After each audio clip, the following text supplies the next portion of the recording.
Ben Olsen here. Ben shutout victory at home. What's your thoughts on that result against San Diego? It's a shutout, and that's 2 shutouts in a row, and coming off of giving up a lot of goals. So there was a refocus with this group on the defensive side. What we look like without the ball and how collective we look after each other. That part was really good over the course of the night. We know San Diego. We know they're going to have the lion's share of the game because of the way they go, and there was going to be transition moments. I thought we could have had a few more transition moments that we did, that we could have gotten the second goal and made our lives a little bit easier. So that's obviously one way to go about it and not have to deal with the stretch, that last 15 minutes of dealing with kind of that onslaught.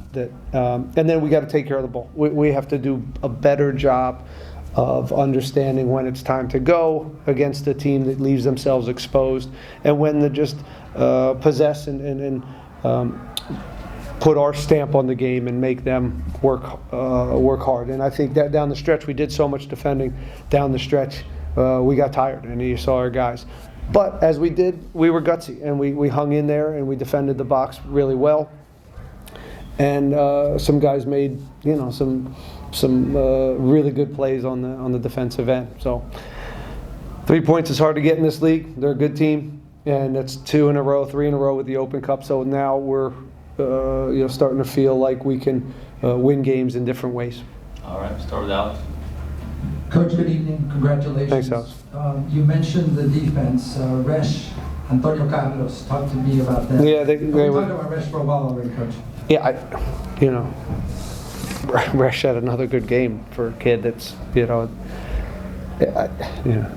70th draft pick or something like that. I'm not sure. And Antonio was really led, I thought, tonight, both in the locker room, the lead up, and on the field and in the box. I thought he was fantastic. And again, the way we gutted that out. Again, I'm a little disappointed that we had to gut that game out. Part of that, the group we had on there could have, I think, lost the game in a way and put that game to bed. And if it wasn't for a little bit more possession, just being more clinical and clean in the final third and seeing that game out 2-0. But Felipe, I'll put him in that mix too. He's a warrior, and you see what he does. He's a fighter and a very good isolation defender out there. That guy's not easy on that left side, and I thought he did a good job on him all night. You've talked about this being a work in progress, Coach. 6 points the last 2 matches. Is it headed in the right direction? I think the answer is obvious, but can you talk to us about that? From a win-loss standpoint, it is. And I think from a out of possession defensive resiliency, it's moving in the right direction. And I think we got to find the balance of that and some of the offensive, our offensive attack and putting up some numbers. And I think we have the chances to do that. But we switched to a 4-4-2 defensively, and I think it's shrunk us a little bit. So it'll take a little time, but we're moving forward. Congratulations. Thank you. Thank you. Yo, Sam. Yep. Hi, Ben. Congratulations. Thanks. 2 wins, just like you said. The win loss and 2 wins right now was the Open Cup. What a way to snap that 2-game losing streak. Let's talk about you. Back to the team. Made a difference. Discovered you when you go. How much does that mean to his confidence in player coming back? And also, just tell me about him. Just thrilled with Ibra scoring a goal. It just, bringing him back here, and he's a versatile player, and we knew we were going to use him whether it was wing back or wide mid. We know he can play up high and do a job there too. So a real Swiss Army knife for us, and it's just, I got a soft spot for him because he's such a great kid, and we want him to have success here and contribute. And tonight, getting a goal was, a big boost for him, and I also think it's, as you said, a boost for his confidence. because he's been in and out of the lineup in Columbus, and I think coming back here he's comfortable, and hopefully he can have more success here. The goal kept early in the first half, and the team managed the game to see it out. Talk about the game management of the team, and do you want to see more offensively from the team, getting more goals? Yeah, as I said, there's moments to finish that game out, 2, 3. They certainly had some chances as well, and I think we rode our luck a few times.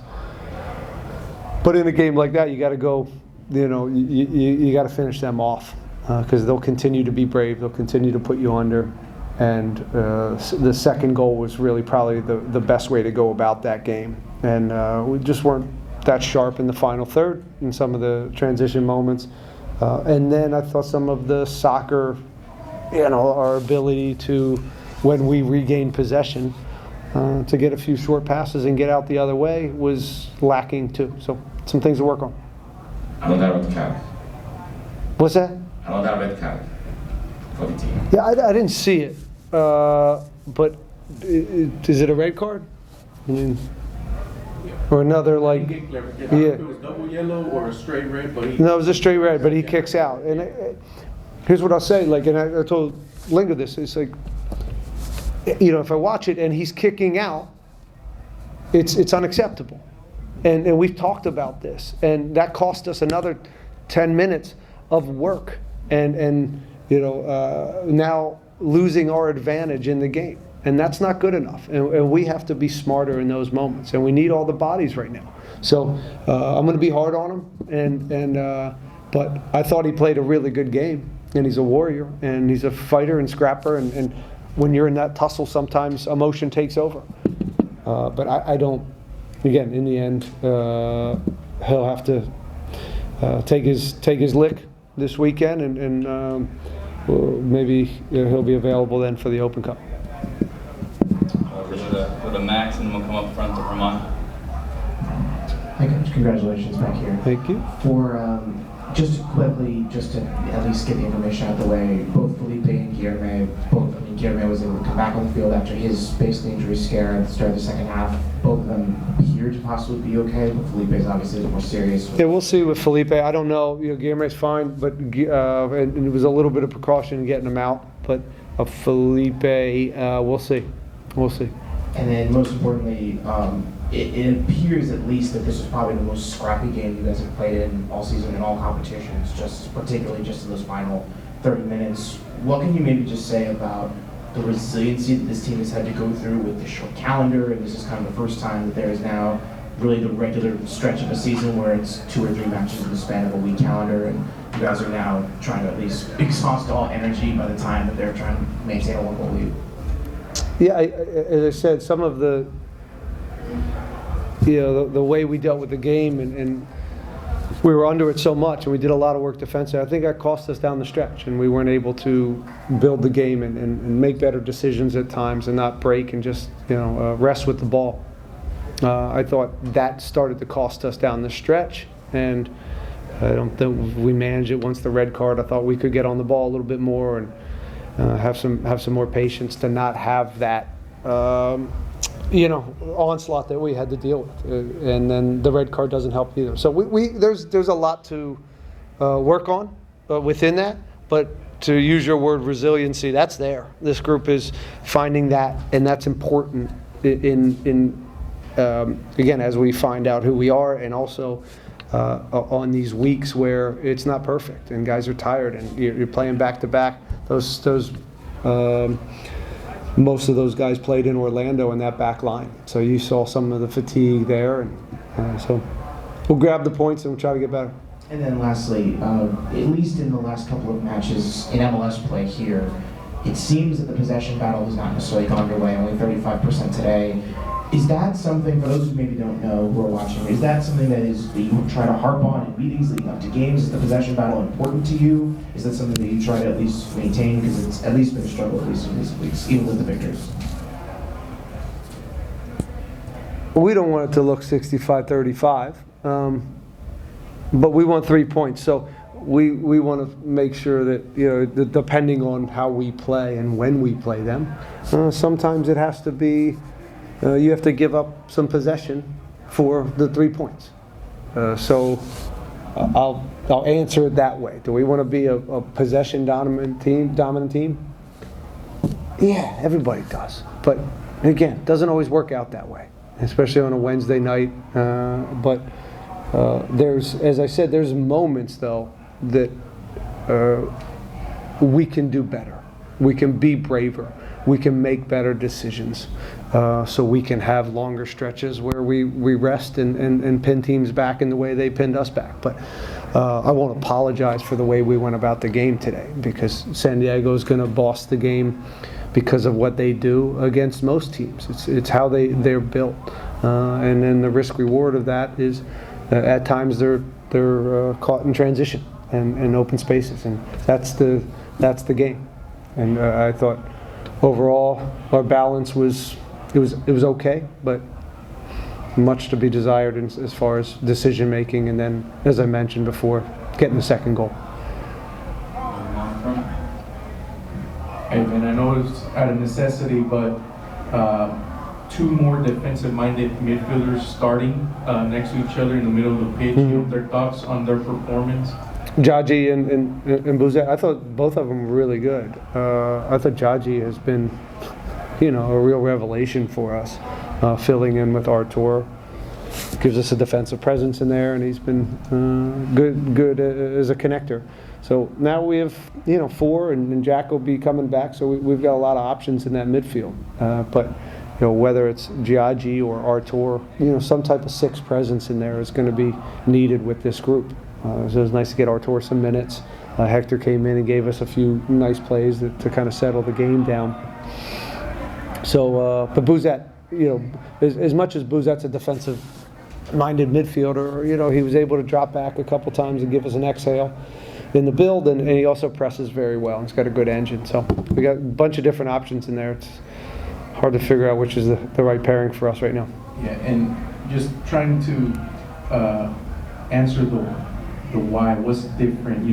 What was the approach these past 2 weeks? Is it as simple as changing a 4-4-2, or what are those difficult conversations like?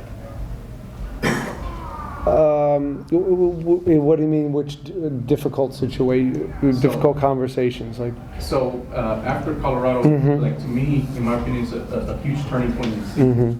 And after that, difficult conversation. What's that process? What how's the approach changed since then? Well, I'll say this: it's really a collective, And again, I coach in a collective with my staff, and I want a lot of opinions, and I also want the players' opinions. So there's some stakeholders in that locker room too that are having those conversations themselves and with us. And I think we came to that realization kind of together as a group that this is a little bit of a shift that we should make right now. And so it's nice. It's nice when everybody can kind of have buy-in that this is the right time, and it's not just me task masking and telling us, no, we're going into this. It's a collective, and there's a lot of buy-in from them. But now we got to work on it. If we're going to play in this way, we got to work, and we got to train it. But right now it's hard because you don't have a lot of training sessions, so we threw it in there. But we're also in a 5. You look at half the time, we can be in a 5-4-1. Don't get caught up in the structures, because at any given moment it looks like, there's 6 different ways we played today, and so did they. So that's the beauty of this game of soccer. It's always evolving and changing, and it's nice that we've been able to play in a 5 and a 4 and just be more adaptive to the situation. Thank you, man. Anyone else have a question? No? You got nothing. No, I'm gonna say congrats. What's up, man? Come on, man. You're sitting right in front. Nothing. I don't want everybody to repeat. Man. Okay, I answered all the questions. Yeah, I'm long-winded. Austin, there you go. We're looking forward to Austin. What do you think about that? That's a good question. So Austin, again, we think we rested enough guys. I think we'll be able to put together a good group going forward. Obviously, we get excited. They get excited, and hopefully people can come out and support us. I would love seeing the orange in the backdrop of the green when we go there. Good question. All right, 6-0.